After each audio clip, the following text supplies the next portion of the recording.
It's been a while. I filmed a video all about the honest truth of what it's like working online, and I watched it back and it was really boring. But I do still think some of the things I said were useful, so I've broken it up into 3 more bite-sized videos for you to consume. So instead of me waffling on anymore, I'm going to take you back to 2018, Charlie.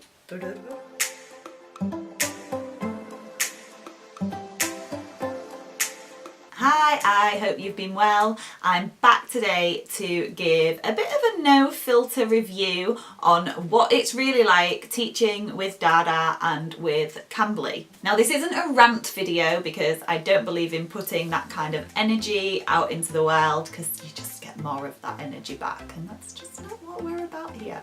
But that being said, there are some little quirks of the system and of the community that I think it's good to just have a bit of a warning about if you're going into online teaching. So first off, let's talk about the apps. They work most of the time. It's not something that should put you off teaching online. But when the system crashed for me for the first time, I panicked. No. So what to look out for? If you're a new teacher with DaDa, one problem is sometimes you can be in a lesson, happily going along teaching, and the screen just goes white.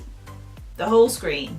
The first time that happened, I was like, oh my God, they've kicked me out, what do I do? I just minimize it, and then it takes you back to the home screen where you have your list of lessons and you can click enter classroom, and more often than not that just takes me back to the class and we can continue the rest of the lesson as usual. It's worth making sure you always update your laptop, restart it from time to time, make sure your microphone headset is working. But I had to have my interview without the headset, and there was like, you do have a headset, right? I was like, yes, I'm just fixing it. I thought it had broken. It turned out I just muted it. Rookie mistake. But even when you do that, there will still be in-house system issues. The DaDa customer service team, luckily, are really good. They're so helpful. You just click help at the top of the screen when you're teaching a lesson. It opens up options. You can either try and reconnect with your student, which I always do first to see if it will sort itself out.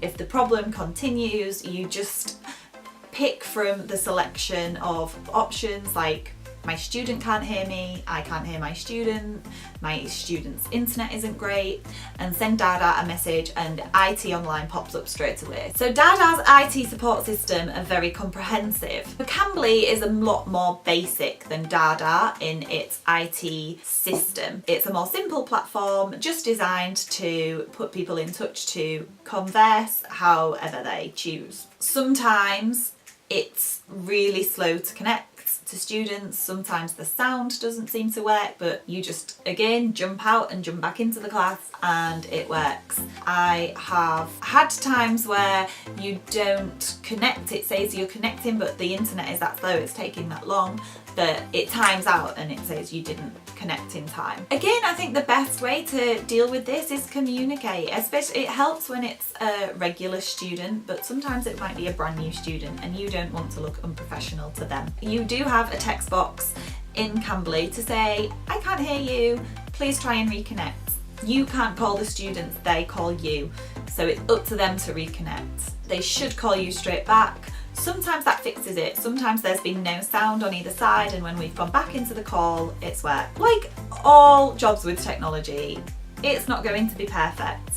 You do need to get a decent internet at home, or if you're a traveller, ask in advance at Airbnbs that they have a good speed internet. Sometimes though, you have a great internet, the student says they have a great internet.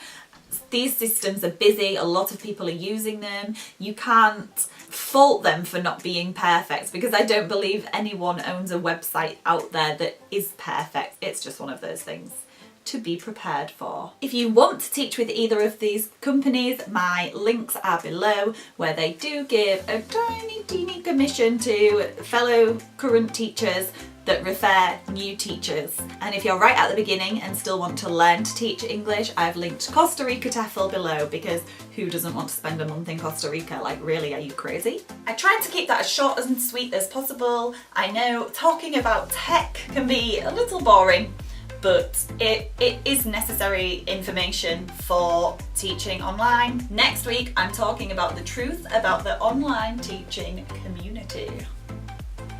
See you then.